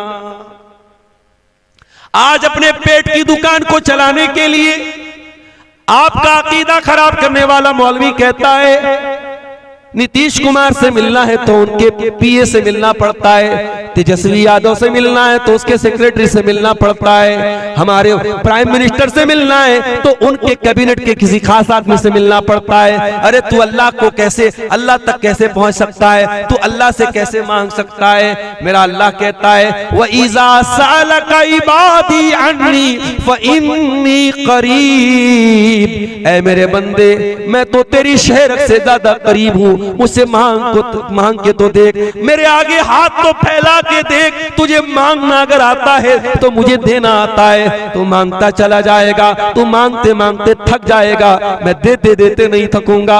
वइज़ा सअलका इबादी, अल्लाह तबारक व तआला हर रात के आखिरी हिस्से में आसमान पर नाजिल होता है, आसमान पे उतरता है, आसमान दुनिया पे उतरता है और कहता है हल मिन मुस्तगफिरिन फअगफिर लहू, है कोई मग़फ़िरत तलब करने वाला, है कोई माफी मांगने वाला, है कोई मेरी बारगाह में आंसू बहाने वाला, है कोई सच्ची तौबा करने वाला, मैं उसकी तौबा कबूल करने को तैयार हूँ, है कोई हाथ फैलाने वाला मैं उसको देने को तैयार हूँ, है कोई मुझसे दुआ करने वाला मैं उसकी पुकार को सुनने को तैयार हूँ। अल्लाह तो पुकारने का हुक्म दे रहा है और तू कह रहा है कि अल्लाह तो बहुत दूर है, अल्लाह से हम नहीं मांग सकते। अल्लाह कह रहा है मैं करीब हूं, उसे मांगो तो सही। मेरे प्यारे साथियों, आज मुसलमान तौहीद से दूर है, इतना दूर है कि आज भारत की सरजमीन पर मुसलमान की पहचान कब्रों से होती है, मज़ारों से होती है। आज जैसे दूसरे मजहब वालों का एक निशान होता है, हमारे हिंदू भाइयों का ओम बना रहता है, ईसाइयों का उनका क्रॉस बना रहता है, इसी तरीके से सिख मजहब वालों का उनकी पगड़ी होती है। मुसलमान की पहचान क्या है? बहुत सारे कैलेंडर पर आप देखेंगे अजमेर की तस्वीर लगी रहती है, मजार की तस्वीर लगी रहती है। आज इन मजारों को, इन कब्रों को आपकी पहचान बता दिया गया। माफ करना मेरे प्यारे साथियों, ये मजार हमारी पहचान नहीं, ये कब्र हमारी पहचान नहीं, हमारी पहचान ला इलाहा इल्लल्लाह है। हमारे मजहब की बुनियाद यही है, अल्लाह के सिवा कोई पालनहार नहीं, अल्लाह के सिवा कोई मुश्किल कुशा नहीं, अल्लाह के सिवा कोई बिगड़ी बनाने वाला नहीं है। तौहीद से दूर है मुसलमान। इसीलिए अल्लाह के नबी फरमाते हैं, तिरमिजी की सही रिवायत है, ला तक़ूमुस्साअतु हत्ता तलहक़ा क़बाइलु मिन उम्मती बिल मुशरिकीन, क़यामत उस वक्त तक नहीं आएगी जब तक मेरी उम्मत के कुछ लोग मुशरिकों के साथ मिल नहीं जाएंगे। व हत्ता याबुदुल औतान, और मेरी उम्मत के अंदर भी बुतों की पूजा होगी, बुतों की इबादत होगी। और आगे अल्लाह के नबी ने फरमाया कि क़यामत उस वक्त तक नहीं आएगी जब तक 30 से ज्यादा झूठे नबी मेरी उम्मत में पैदा होंगे और हर झूठा नबी कहेगा मैं नबी हूं। अभी आजकल एक वीडियो बड़ा वायरल हो रहा है, एक आधा पागल टाइप का इंसान है, अपने आप को नबी कह रहा है। हर दौर में ऐसे झूठे नबी पैदा होंगे। नबी ने फरमाया अना खातमुन नबिय्यीन ला नबिय्य बादी, मैं आखिरी नबी हूं, मेरे बाद कोई नबी नहीं आएगा। मेरे बाद अगर कोई अपने आप को नबी कहता है तो समझ जाओ कि वो झूठा है, वो कज़्ज़ाब है, वो दज्जाल है। मैं आखिरी नबी हूं, मेरे बाद कोई नबी नहीं आएगा। तो ये कयामत की एक निशानी अल्लाह के नबी ने बयान की कि कयामत के पहले उम्मत के अंदर, मुसलमानों के अंदर शिर्क भी किया जाएगा। मेरे प्यारे साथियों, आज अल्लाह हमसे बहुत नाराज है, बहुत गुस्सा है हमारे ऊपर, इसीलिए सारी बिजली हमारे ऊपर गिर रही है। आज हमारी आंखों के सामने मस्जिदों के सामने नाच गाना भी हो रहा है, मस्जिदों के सामने भड़काऊ नारे भी लग रहे हैं, मस्जिदों को तोड़ा भी जा रहा है, बुलडोजर भी मस्जिदों पे चलाया जा रहा है। आज अल्लाह वाकई में हमसे बहुत नाराज है मेरे साथियों, बहुत नाराज है। और क्यों नाराज है? क्योंकि इल्म है लेकिन अमल नहीं है। जो मग़ज़ूब अलैहिम का तरीका था, जो यहूदियों का तरीका था, वो तरीका हमने अपना लिया। उसके बाद हम कहते हैं वलद्दॉलीन, ऐ अल्लाह हमें उनके रास्ते पर भी तू न चलाना जो भटक गए, जो गुमराह हो गए। कौन गुमराह हो गया? ईसाई गुमराह हो गए, क्रिश्चियन गुमराह हो गए। ऐ अल्लाह क्या गलती कर दी उन्होंने? फरमाया कि ईसाइयों के यहाँ गलती यह है कि उनके यहाँ अमल तो था मगर इल्म के बगैर था। अमल था, बहुत नमाज पढ़ते थे लेकिन दलील के बगैर काम करते थे। ईसाइयों की यहाँ रहबानियत भी थी, उन्होंने औरत से अपने आप को दूर कर लिया, शादी नहीं करते थे, बीवी बच्चों से दूर रहते थे और उन्होंने ये समझा कि इससे अल्लाह राजी हो जाएगा। ईसाइयों के अमल था मगर इल्म नहीं। जैसे आज मुसलमान शबे बारात मना रहा है, आज मुसलमान शबे मेराज मना रहा है, आज मुसलमान ताजिया निकाल रहा है, आज मुसलमान 12 रबीउल अव्वल का जुलूस निकाल रहा है। ये सारा का सारा काम मुसलमान दीन समझ के कर रहा है, सवाब समझ के कर रहा है, नेकी समझ के कर रहा है, जबकि ये सारे काम नबी ने इनका हुक्म नहीं दिया, सहाबा ने ये काम नहीं किया। ये सारा काम दीन के अंदर नया काम है। और मेरे प्यारे नबी अपने हर खुतबे में कहा करते थे व शर्रुल उमूरि मुहदसातुहा व कुल्लु मुहदसतिन बिदा व कुल्लु बिदातिन ज़लाला व कुल्लु ज़लालतिन फिन्नार। सबसे बुरा काम दीन के अंदर नया निकाला गया काम है और हर नया काम बिदअत है और हर बिदअत गुमराही और हर गुमराही जहन्नम में लेकर के जाने वाली है। कल जुमा का दिन है, आप सूरह कहफ पढ़ेंगे इंशाअल्लाह। सूरह कहफ में ये आयत भी आप पढ़ेंगे, कुल हल नुनब्बिउकुम बिल अक्सरीन आमाला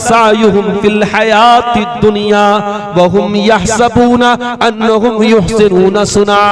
ऐ नबी आप ऐलान कर दीजिए, क्या मैं तुमको उनके बारे में न बता दूं जो अमल के एतबार से सबसे घाटे में होंगे? कौन लोग होंगे? जिनकी सारी नेकी बर्बाद हो जाएगी, सारी मेहनत बर्बाद हो जाएगी, वो तो ये समझ के जाएंगे हम बहुत नेक अमल कर रहे हैं।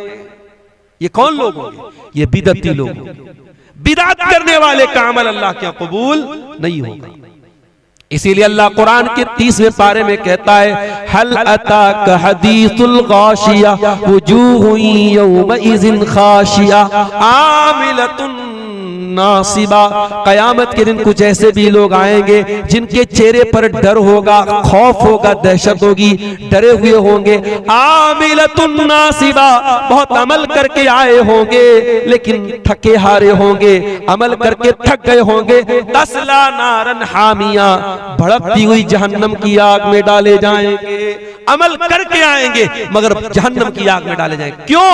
क्योंकि अमल बगैर दलील के था, अमल के ऊपर मोहम्मद अकरम की मुहर नहीं थी। मेरे साथ ये नोटबंदी का वाकया किस सन में हुआ था? 19 में हुआ था, 18 में, 17 में। मुझे याद है 2017 में जब नोटबंदी हुई थी, इत्तेफाक से जिस तारीख को नोटबंदी हुई थी मेरा प्रोग्राम किशनगंज में था और उसी दिन हमारे प्राइम मिनिस्टर साहब का ऐलान हुआ था कि आज से पुराने नोट बंद। अब पूरे मुल्क में एक डर का आलम बन गया। बेचारी औरतों ने कहां छुपा के पैसा रखा था, सब निकालना पड़ा उनको, सब उनकी पोल खुल गई। और जिनके पास पैसा बचा रह गया वो बेकार हो गया, आज किसी काम का नहीं। सरकार का एक ऐलान हुआ, गवर्नमेंट का एक ऐलान हुआ और कल तक जो नोट मार्केट में चल रहा था वो नोट एक पल में बेकार हो गया। और अब लोग कह रहे मोदी जी ने जो नया नोट बनवाया बड़ा हल्का नोट है, इसका कलर भी उतर रहा है, ये है वो है, सब कुछ है, मगर भाई जिसको सरकार ने अप्रूव किया चलेगा तो वही, पुराना वाला जितना भी खूबसूरत था वो चलने वाला नहीं। यही मसला दीन का है मेरे प्यारे साथी। आपको क्या अच्छा लगता है ये मैटर नहीं करता, आपकी नजर में कौन सा अमल कैसा है ये मैटर नहीं करता, अल्लाह की नजर में वो अमल अच्छा है कि नहीं ये मैटर करता है, रसूल की नजर में वो अमल अच्छा है कि नहीं ये मैटर करता है। इसीलिए अल्लाह कुरान में सूरह कहफ की आखिरी आयत में कहता है, फमन काना यरजू लिका रब्बिही, जो अपने रब से मुलाकात करना चाहता है, जो जन्नत में जाना चाहता है, जो अपने रब से मिलना चाहता है, जो अल्लाह के यहाँ कामयाब होना चाहता है, वो दो काम कर ले, फलयामल अमलन सालिहा, वो जो भी अमल करे नेक अमल करे, अमल सालिह करे, ऐसा अमल करे जिस अमल के ऊपर अल्लाह की मुहर हो, रसूल की मुहर हो, वला युशरिक बिइबादति रब्बिही अहदा, और अपने रब की इबादत में किसी को शरीक न करे। शिर्क मत करो और बिदअत मत करो, ये दो खतरनाक चीजें हैं। अल्लाह को राजी करना है तो शिर्क से भी बचना है और बिदअत से भी बचना है। तो अल्लाह ने फरमाया गैरिल मग़दूबि अलैहिम वलद्दालीन, ऐ अल्लाह हमें उनके रास्ते पर भी तू न चला जिनके पास इल्म था लेकिन अमल नहीं था, वलद्दालीन, और उनके रास्ते पर भी तू न चला जिनके यहाँ अमल था मगर इल्म के बगैर था। इसीलिए मेरे भाइयों हम ये कहते हैं इल्म हासिल करो, इल्म हासिल करो, और इल्म कहां से हासिल करोगे, माफ करना, इल्म हासिल करना है तो इन्हीं उलमा से सीखना पड़ेगा, इल्म हासिल करना है तो इन्हीं मदरसों में आपको इल्म मिलेगा। यही कुरान के हाफिज, कुरान के आलिम, कुरान के कारी आपको कुरान पढ़ना सिखाएंगे, यही से आपको हदीसें पढ़ना सिखा, हदीसों का इल्म आपको मिलेगा। कुरान और हदीस का इल्म आज भी आपको इन्हीं मदरसों में मिलेगा। और याद रखो, कोई सूटेड बूटेड होकर के आ जाए, कोई फर्राटेदार इंग्लिश बोलने लगे और आप ला करके जल्दी से उसको माइक दे देगी, साहब ये तो बड़ा सूट पहन के आया है, बड़ी फर्राटेदार इंग्लिश बोल रहा है। नहीं, आपका स्टेज, आपका माइक, इसका भी एक वकार है मेरे प्यारे साथी। और मैं अक्सर सीमांचल के जलसों में बोलता हूं, मुझे अफसोस होता है, अभी आपके इसी अररिया के इलाके का एक मौलवी वो बाकायदा तकरीर में कह रहा है कि मोहम्मद बिन सलमान साहब मेरा वीजा नहीं पास कर रहे हैं, मैंने उनके खिलाफ बोल दिया है, वो मेरा वीजा नहीं पास कर। अबे जाहिल, झूठे, मक्कार, कितना बड़ा फ्रॉड, कितना बड़ा झूठा है तू। पहली बात तो तू झूठ बोलता है, सऊदी हुकूमत के खिलाफ जहर उगलता है, और उसके बाद इस तरीके की कहानी सुनाता, तेरे जैसे न जाने कितने पड़े, तुझे वो वीजा नहीं देंगे उम्रा के लिए, और तू ये समझता है कि सामने पब्लिक जो बैठी है वो जाहिल गंवार पब्लिक है, जो चाहे सुना दे। इसीलिए मैं अपने अहले हदीस भाइयों से कहता हूं, और आपके इस सीमांचल के इलाके में खास तौर से मैं कहता हूं कि अल्लाह के वास्ते आप अपने उन उलमा को दावत दो जो किताब और सुन्नत के जानकार हैं। हर अहरे गैरे नफ्तु खैरो को स्टेज पर दावत मत दो मेरे साथ। खुराफात बकने वाले, झूठ बकने वाले, मनगढ़ंत रिवायतें बयान करने वाले, किस्से कहानी बयान करने वाले आपके स्टेज पर नहीं आने चाहिए। इस स्टेज का एक वकार है, इस स्टेज की एक हुर्मत है, उसको पामाल मत होने देना मेरे साथ। इल्म सीखना है तो उलमा। मुहद्दिसीन ने क्यों नहीं सबसे हदीस ली, उनके क्यों सही और ज़ईफ का फर्क था, क्यों हदीसों में सही और ज़ईफ का फर्क किया जाता था। अगर आपके स्टेज पर हर आदमी आ सकता है, कोई भी बयान कर सकता है, कोई शायर आकर के उल्टी सीधी शायरी पढ़ सकता है, तो माफ करना, ये स्टेज अहले हदीस का स्टेज नहीं। अल्लाह के प्यारे नबी फरमाते हैं, इन्नल्लाह ला यक़बिज़ुल इल्म इंतिज़ाअन यंतज़िहु मिनल इबाद। क़यामत के पहले कैसा दौर आएगा, अल्लाह ताला दुनिया से इल्म को उठा लेगा। सवाल पैदा हुआ, इल्म कैसे उठेगा? क्या किताबें खत्म हो जाएंगी? क्या मदरसे बंद हो जाएंगे?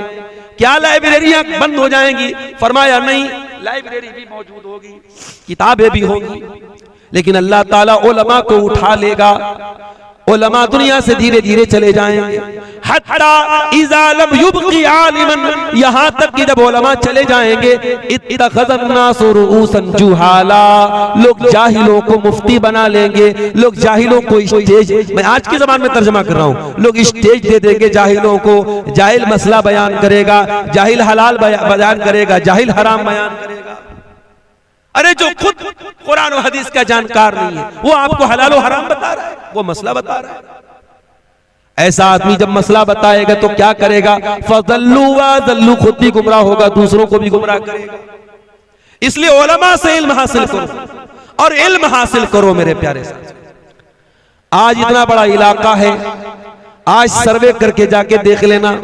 मैं तो रात में तकरीर करता हूँ, सुबह निकल जाता हूँ। मौलाना हुसैन साहब आपसे बड़ी जिम्मेदारी के साथ कहता हूँ, जाओ जरा गांव गांव सर्वे करके खाली इतना पता लगा लो कितने लोगों को जनाजे की नमाज की दुआएं आती हैं। जो जलसे में सबसे आगे आगे रहते थे, जिनके मोबाइल पर उलमा के बयानात मौजूद थे, उनको भी जनाजे की नमाज का तरीका नहीं आता, जनाजे की नमाज की दुआएं नहीं आती। कितने अफसोस की बात है। बाप मर गया, बेटा खड़ा होकर जनाजे की नमाज पढ़ रहा है, वो इस काबिल भी नहीं है अपने बेटे की जनाजे की अपने बाप की जनाजे की नमाज पढ़ सके। मेरे भाई, इससे तो बेहतर था कि हम बे औलाद होते। औलाद वाले होकर के क्या फायदा? हमारी औलाद हमारे लिए जनाजे की नमाज न पढ़ सके, हमारी औलाद हमारे मरने के बाद हमारे लिए मग़फ़िरत की दुआ न कर सके। मेरे प्यारे साथियों, अपने बच्चों में से एक बच्चे को कम से कम आलिम बना दो, एक बच्ची को आलिमा बना दो। कम से कम सारे बच्चे दुनियादारी में लग जाएं, एक बेटा आपका ऐसा तो हो जब वो हाथ उठाए तो अपने बाप के लिए दुआ करे, रब्बिरहमहुमा कमा रब्बयानी सगीरा। ऐ अल्लाह, मेरे माँ बाप ने बड़ी तकलीफों से मुझे पाला था, बड़ी कुर्बानियां दी थी, बड़ा जलील किया था अपने आप को। मेरी माँ ने बड़ी गुर्बत का दिन देखा था, मेरी माँ ने गांव के लोगों के बर्तन भी मांजे थे, मेरे बाप ने लोगों के घर की गुलामी की थी। ऐ अल्लाह, मेरे माँ बाप ने बड़ी मुसीबतों में मुझको पाला है, परवरदिगार तू मेरे माँ बाप पर रहम फरमा। ये दुआ कौन करेगा? जो कुरान का जानकार होगा, जो कुरान पढ़ेगा। कम से कम अपने बच्चों को इस लायक तो बना दो मेरे साथ। इल्म दीन सीखो और सिखाओ मेरे साथ। आज हालात ये है, पूरे इंडिया की बात मैं नहीं कर रहा हूं, आपके सीमांचल की बात कर रहा हूं। इतना बड़ा जलसा होता है, मदरसों को चलाने के लिए जलसा कराया जाता है। मैं आमतौर से चंदा नहीं करता, मुझसे भी लोग कहते हैं मौलाना थोड़ा चंदा कर देना। ये मजबूरी क्यों आ गई? क्यों आपको मदरसों को चलाने के लिए जलसा कराना पड़ रहा है? ये भी बहुत बड़ा सवाल है। और इतना बड़ा जलसा, इतना खर्च करने के बाद भी अगर आप अपने मदरसों को नहीं चला पा रहे तो ये कौम के लिए चुल्लू भर पानी में डूब मरने की बात है। अपनी ऐशो इशरत पर लुटाने के लिए तो हमारे पास लाखों करोड़ों हैं, अपने फालतू कामों के ऊपर खर्च करने के लिए लाखों करोड़ों हैं, और ये छोटे छोटे मदरसे आज लोगों के सामने भीख मांग रहे हैं। अफसोस होता है मेरे भाई, टेम्पू में बैठ करके इन्हीं मदरसों में पढ़ने वाले छोटे छोटे बच्चे बेचारे वो चंदा कर रहे हैं अपने मदरसे के लिए। इन्हीं मदरसों में पढ़ाने वाले प्राइवेट टीचर, उनको मदरसे का सेक्रेटरी कहता है जाओ चंदा करके लाना, तब तुमको तुम्हारी तनख्वाह देंगे।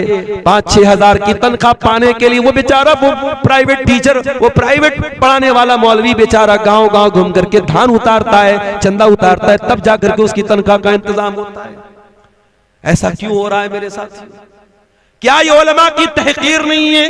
क्या ये उलमा की तौहीन नहीं है कि आज आपने अपने उलमा को भिखारी बना के रख डाला है? मेरे भाइयों, होना तो ये चाहिए था कि इन उलमा के आपके दरवाजे तक पहुंचने की नौबत ही ना आती, आप खुद उन तक पहुंच के जाते। मौलाना, मुझे अल्लाह ने लाखों का मालिक बनाया है, ये मेरे माल की ज़कात है, इस माल की ज़कात में से मैं आपके मदरसे को भी दे रहा हूँ, मैं इन गरीब बच्चों के ऊपर भी खर्च कर रहा हूँ, मैं इन यतीम बच्चों के ऊपर भी खर्च कर रहा हूँ। होना तो ये चाहिए, मगर हो क्या रहा है कि ज़कात देने के लिए भी आज हम ये चाहते हैं कि लोग भिखारी बन के हमारे दरवाजे तक। इसीलिए मैं अक्सर कहता हूं कि हमें सिस्टम को बदलना पड़ेगा, हमें सिस्टम को बदलना पड़ेगा। ज़कात देने का जो तरीका हमारे यहाँ है, इस तरीके को हमें बदलना पड़ेगा। ये ज़कात देने का सही तरीका नहीं है। मेरे अजीजों, मेरे प्यारे भाइयों, इल्म की कदर करो, उलमा की कदर करो। प्यारे नबी ने हमको ये सबक भी दिया है, अपने बच्चों का हक कुर्बान करके दीन सीखने वाले बच्चों की कदर करो। आज आप कभी मदरसों के हॉस्टल में जाके देखिए, छोटे छोटे बच्चे जो पढ़ते बेचारे, इन छोटे छोटे बच्चों पर जिम्मेदारियों का कितना पहाड़ आ जाता है। आपका बच्चा जहां चाहे वहां खेल रहा है, कपड़े मैले हो जाते हैं, घर में आता है उसकी माँ उसके कपड़े धुल रही है। मदरसों में पढ़ने वाले छोटे छोटे बच्चे ये बहुत सोच समझ के खेलते हैं, कपड़ा ज्यादा गंदा हो जाएगा तो धुलना तो हम ही को है। बेचारे बैठ करके अपना कपड़ा धुल रहे हैं। छोटे छोटे 10 साल के 12 साल के बच्चे अपने हाथों से सारा काम कर रहे हैं, अपने कपड़ों पर इस्त्री भी कर रहे हैं, अपने कपड़ों को भी धुल रहे हैं। आपके बच्चे को तो उसकी मां नहलाती है, ये बच्चे मदरसों में जाते हैं, इनको खुद अपने सारे काम करना है। और फिर जैसे ही पढ़ाई का टाइम हुआ, अगर जरा सी ताखीर होगी, मौलवी साहब की छड़ी भी मौजूद है, छड़ी उनकी पीठ पर पड़ गई, आपके बच्चे को कोई एक थप्पड़ मार दे, आप फौरन दौड़ करके जाते हैं, हमारे बच्चे को किसने मारा? वो बच्चा जो हॉस्टल में गया है, माँ बाप की नजरों से दूर है, उसको डिसिप्लिन में रखने के लिए कभी उस्ताद ने मार भी दिया, कभी उसकी पीठ पे 2-4 छड़ी पड़ भी गई, वो बेचारा रो तो देता है, उसकी आंखों से आंसू तो आ जाते हैं, मगर न माँ उसके पास है न बाप उसके पास है वो शिकायत कर सके, वो अपने दिल के दर्द का इजहार कर सके। इतनी कुर्बानियों के बाद, और आपके गांव में तो जागीरों का भी निजाम है, घर घर जाकर ये बच्चे टिफिन लेकर के जाते हैं, भिखारी बन के उनको खाना मिलता है, फिर वो खाना खा के बेचारे बच्चे पढ़ते हैं। कितने मदरसे ऐसे जहां मतबक नहीं है और जागीर का निजाम है, और बच्चे उसी सिस्टम से खाना खाते हैं और फिर पढ़ लिख करके वो आलिम बनते हैं। इतनी कुर्बानियों के बाद जब वो इंसान आलिम बनता है, मेरे भाइयों, उस आलिम की कदर किया करो। मैं ये नहीं कहता उसको फरिश्ता मान लो, हाँ वो भी इंसान है, वो भी इंसान है, तुमसे गलती होती तो उससे भी हो सकती है, तुम्हारे कदम बहकते तो उससे भी बहक सकते हैं। अगर उससे गलती भी हो जाए, उससे अगर गलत काम भी हो जाए, मैं ये नहीं कहता कि आलिम की गलती को नजरअंदाज कर दिया जाए, मगर हाँ कम से कम एक आलिम का जो मकाम है उसका लिहाज रखा जाए। कोई ऐसा काम न किया जाए कि दुनिया उलमा से बदजर हो जाए, दुनिया उलमा से बदगुमान हो जाए। अपने उलमा को उनका मकाम दो, उनका हक दो मेरे प्यारे साथी। इसीलिए अल्लाह के प्यारे नबी फरमाते हैं, मन सलक तरीकन यतलुबु फीहि इल्मन सहलल्लाहु लहू तरीकन इलल जन्ना। जो इल्म दीन सीखने के लिए घर से निकलता है वो जन्नत के रास्ते पे जाता है, वो जन्नत के रास्ते पे चल रहा है। व इन्नल आलिम लयस्तगफिरु लहू मन फिस समावाति वल अर्ज़ि। और आलिम के लिए जमीन व आसमान की तमाम मखलूकात मग़फ़िरत की दुआएं करती हैं। हत्तल हीतान फिल मा, यहां तक के पानी की मछलियां भी आलिम के लिए मग़फ़िरत की दुआ करती है। आपका बेटा अगर आलिम बनेगा, अगर वो वाकई में आलिम बनेगा और उसके इल्म से लोग फायदा उठाएंगे, मेरे प्यारे साथियों, आप दुनिया से चले जाएंगे, आपका बेटा दुनिया से चला जाएगा, जब उसकी किताबें पढ़ी जाएंगी, जब उसके इल्म से लोग फायदा उठाएंगे, उसके लिए दुआ करेंगे, उस दुआ का आपको भी फायदा मिलेगा। औलाद की हर नेकी का सवाब माँ बाप को भी मिलता है, क्योंकि जरिया तो माँ बाप होते हैं। इसलिए अपने बच्चों में से किसी एक बच्चे को जरूर आलिम बनाना, किसी एक बच्ची को जरूर आलिमा बनाना। मैं अक्सर कहता हूं, एक बच्चे को इल्म दीन की राह में लगाना। और आज के इस दौर में मेरे प्यारे साथियों, जब कदम कदम पे आपको जरूरत पड़ेगी दीन सीखने की, तो आपके घर में कोई एक इंसान तो ऐसा हो जो आपको दीन की बातें बताए। कल मौलाना फजल हक मुबारकपुरी के जनाजे में जब मैं गया, उनके 6 बेटे और 6 के 6 बेटे हाफिज और आलिम। अल्लाहु अकबर।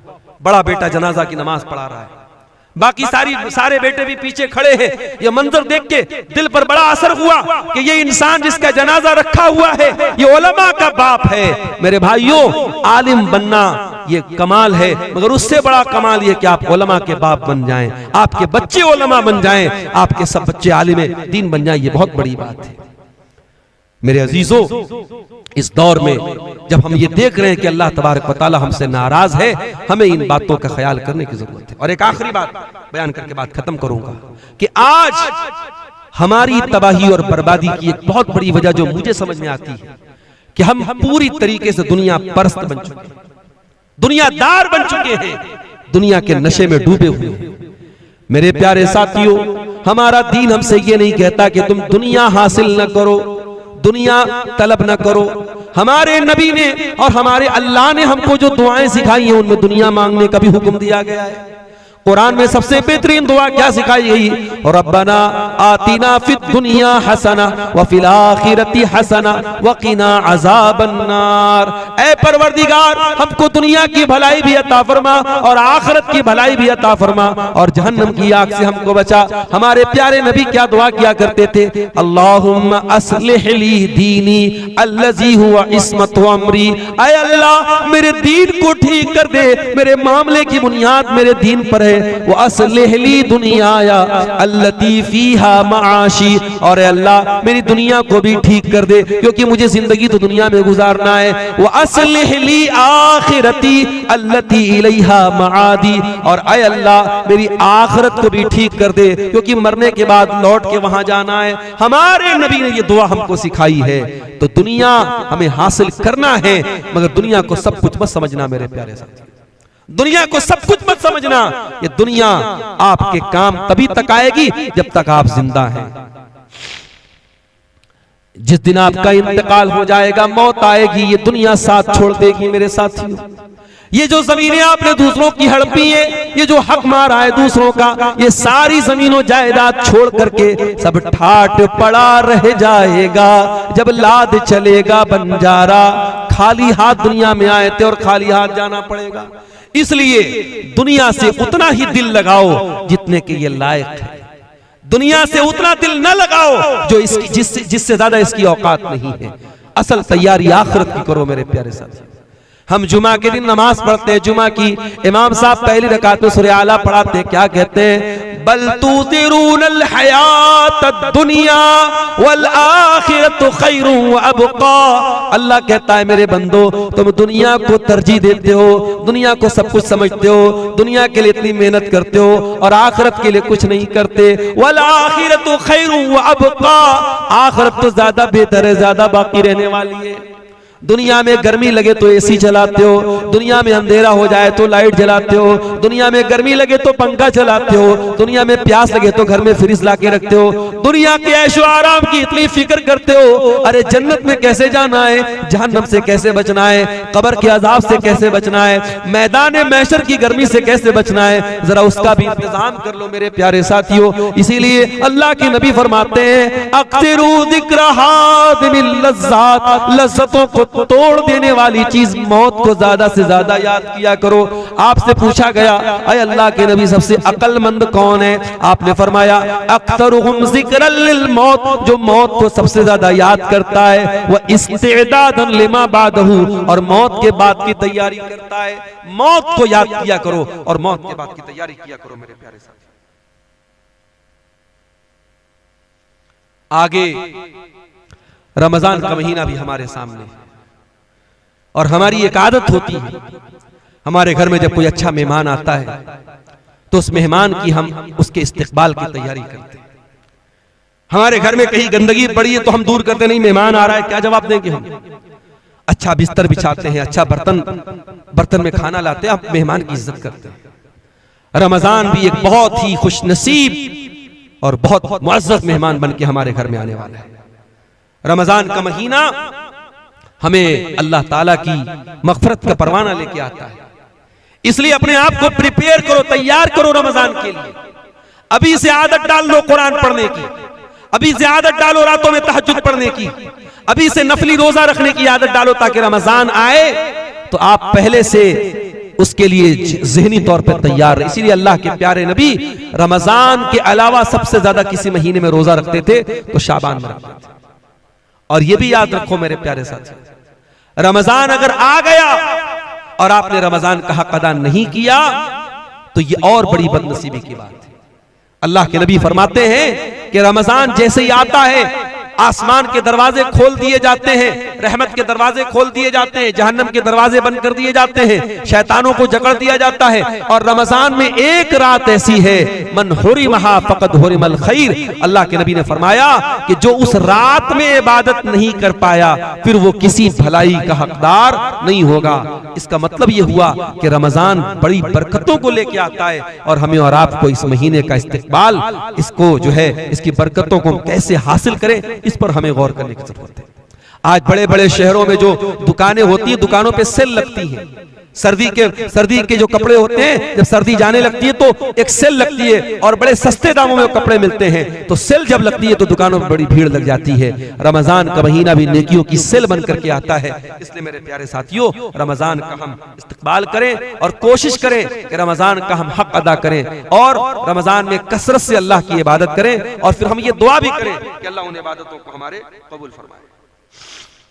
एक सवाल ये आया है कि माँ बाप में अगर झगड़ा हो जाए तो उन दोनों में सुलह औलाद कैसे करें, या वो एक दूसरे पर जुल्म करें तो इंसाफ कैसे करें। देखिए, ये कभी कभी वाकई में बड़ी औलाद के लिए सूरत हाल बड़ी तकलीफदेह होती है, क्योंकि माँ बाप का बहरहाल एक एहतराम भी है और जब उनके दरमियान झगड़े होते हैं तो कभी कभी औलाद भी पिसती है। इसीलिए कुरान की और शरीयत की तालीम यह है कि मियाँ बीवी के दरमियान अगर कभी कोई ना इत्तेफाकी हो भी जाए तो औलाद के सामने जाहिर नहीं करना चाहिए। और कहीं कहीं बास घरों में बाकायदा लड़ाइयां होती हैं, गाली गलौज तक माँ बाप एक दूसरे को करते हैं और बच्चों पर इसका बड़ा बुरा असर पड़ता है। तो बहरहाल अगर औलाद बड़ी है, औलाद बालिग है, समझदार है, तो उसको अपने बाप को या माँ को जिसकी गलती भी समझ में आए उसको समझाना चाहिए, उसकी इस्लाह की कोशिश करनी चाहिए और उनकी इस्लाह के साथ साथ इस बात का भी ख्याल रखा जाए कि कोई नामुनासिब बात ना कही जाए। बाज़ औक़ात ऐसा होता है कि अगर बाप की तरफ से माँ के ऊपर ज़्यादती हो रही है तो बेटा या बेटी जो होते हैं बाप को बहुत कुछ सुना के रख देते हैं और बाप के साथ बहुत ज्यादा बदतमीजी करने लगते हैं। ठीक है, अगर वो अपनी बीवी के साथ गलत कर रहा है तो वो गलत कर रहा है, लेकिन आप बेटे हैं, आप बेटी हैं, आपको अपने बाप का जो हक है वो उसका ख्याल करना है। बदतमीजी करने का आपको कोई हक हासिल नहीं है। आखिर में मेरे साथियों, ये एक सवाल ये आया है कि खतना की दावत देना कैसा है। मुसलमानी होती है बच्चों की, उसकी दावत देना कैसा है। देखिए, खतना की दावत के सिलसिले में उलमा का इख्तिलाफ है। कुछ उलमा ने इसको सही नहीं कहा है, क्योंकि अल्लाह के नबी से या सहाबा से खतना की किसी दावत का सबूत नहीं मिलता। और कुछ उलमा ने कहा कि चूंकि ये भी एक खुशी का मौका है, खतना कराना भी एक शिआर है मुसलमानों का और अल्लाह के नबी ने फितरत के कामों में से खतना को भी करार दिया है, तो एक खुशी का मौका है और किसी खुशी के मौके पर अगर कोई दावत देता है तो उसको कबूल किया जा सकता है। तो बहरहाल इसमें इन दोनों जो उलमा की जो राय है, उलमा की इन दोनों राय में जो बेहतर जो राय है वो ये है कि खतना की दावत से परहेज किया जाए। बाकायदा जो हमारे यहाँ बाज़ औक़ात अकीका की दावत उतनी बड़ी नहीं होती जितनी बड़ी खतना की दावत होती है, तो जो एक सुन्नत दावत है उसको हम छोड़ दें और खतना पर बिला वजह लंबी चौड़ी दावत करें, ये भी मुनासिब नहीं है। और अगर कोई खतना के मौके पर दावत दे देता है तो उसके यहाँ खाया जा सकता है, उसको गलत या हराम नहीं कह सकते। बहरहाल एक खुशी का मौका उसके लिए है, लेकिन चूंकि इस मौके पर सहाबा से या अल्लाह के नबी से दावत का सबूत नहीं मिलता है तो इससे परहेज किया जाए। लड़की की शादी में दावत खिलाना कैसा है। देखिए, इसका भी मसला वही है। अल्लाह के नबी के दौर में लड़कियों की शादी होती थी और हमें सबूत और दलील ऐसी नहीं मिलती कि लड़की वाले भी बाकायदा दावत खिलाते थे। हजरत उम्मे हबीबा, अल्लाह के नबी की बीवी उम्मे हबीबा, जब उनका निकाह अल्लाह के नबी के साथ हुआ तो उनके वली की हैसियत से नजाशी जो थे हबशा के बादशाह, उन्होंने बाकायदा सहाबा को दावत दी थी। तो बाज़ उलमा ने उससे ये दलील पकड़ी है कि लड़की की शादी में भी दावत दी जा सकती है, मगर कोई ऐसा आम रिवाज सहाबा के दौर में नहीं था। इससे इतनी दलील तो मिलती है कि हाँ, कोई दावत देना चाहे तो दे सकता है, मगर सहाबा के दौर में कोई आम रिवाज अगर होता तो और हदीसों में भी इसका जिक्र होता। और आज के दौर में हम खास तौर से ये देखते हैं कि लड़की की शादी में जो दावत होती है, मैं बहुत सारे लोगों को ऐसे जानता हूं जो बाकायदा ज़कात की रकम उतारते हैं, लोगों से मदद मांगते हैं और फिर वो 400-400 लोगों को खाना खिलाते हैं और 2-3 तरीके का आइटम खिलाते हैं। तो ये तो बहुत नामुनासिब बात है कि आप ज़कात उतार करके अपनी लड़की की शादी में आप जो है दावत लोगों को खिलाएं। तो असल तो यही है कि शरीयत में लड़के के ऊपर वलीमा की दावत है, लड़की के घर वालों के ऊपर किसी दावत की जिम्मेदारी शरीयत ने नहीं डाली है। अलबत्ता अगर कोई लड़की का बाप साहिब हैसियत है, अगर वो अपने कुछ मेहमानों को 100-200 मेहमानों को 300 जो भी उसके मेहमान है, अगर वो खाना खिला रहा है, दावत दे रहा है, तो हम उसको नाजायज तो नहीं कह सकते, गलत तो नहीं कह सकते, लेकिन अगर इसको एक रिवाज बना दिया जाए और जरूरी बना दिया जाए और उसकी वजह से गरीब और मिडिल क्लास के लोगों को हर हाल में दावत देनी पड़े, तो फिर इस दावत को भी हमें रोकना चाहिए। फिर इस दावत भी बनारस में बाकायदा वहाँ जो अंसारी बरादरी के लोग हैं, तो उसमें एक तंजीम चलती है वहाँ पे, उन्होंने बाकायदा एक कानून पास किया है कि अब जो दावतें होंगी तो बारात नहीं जाएगी लड़की वालों के यहाँ, और वलीमा में एक तरह का खाना होगा और इतने बर्तन दिए जाएंगे, इतने कपड़े दिए जाएंगे, एक लिमिट उन्होंने बनाई है, जो बहुत अच्छी बात है। क्योंकि आज शादी ब्याह की इन रस्म और रिवाज को पूरा करने के लिए लोग कर्जे ले रहे हैं, बैंक से लोन ले रहे हैं, एक दूसरे से मदद मांग करके शादी कर रहे हैं, जो कि बिल्कुल भी मुनासिब बात नहीं है। तो खुलासा ये निकला कि लड़की की शादी के मौके पर दावत दी जा सकती है, मगर बेहतर नहीं है, इसकी हमें हौसला अफजाई नहीं करनी चाहिए, जहां तक हो सके इसको रोकने की कोशिश करनी चाहिए। क्यों? क्योंकि एक रिवाज बन रहा है और इसकी वजह से गरीब लड़कियों की शादी मुश्किल हो रही है। वल्लाहु आलम बिस्सवाब। तो मेरे अजीजों, आखिर में मौलाना हुसैन साहब ने ये मुतालबा भी किया है कि हमारे मदरसे के हक में थोड़ा सा आप ताउन की अपील करें। आइए, ये रात का आखिरी वक्त है, आते आते जाते जाते आप जो हो सके मदरसा उम्मे सलमा लिल बनात के लिए ताउन करते हुए जाएं।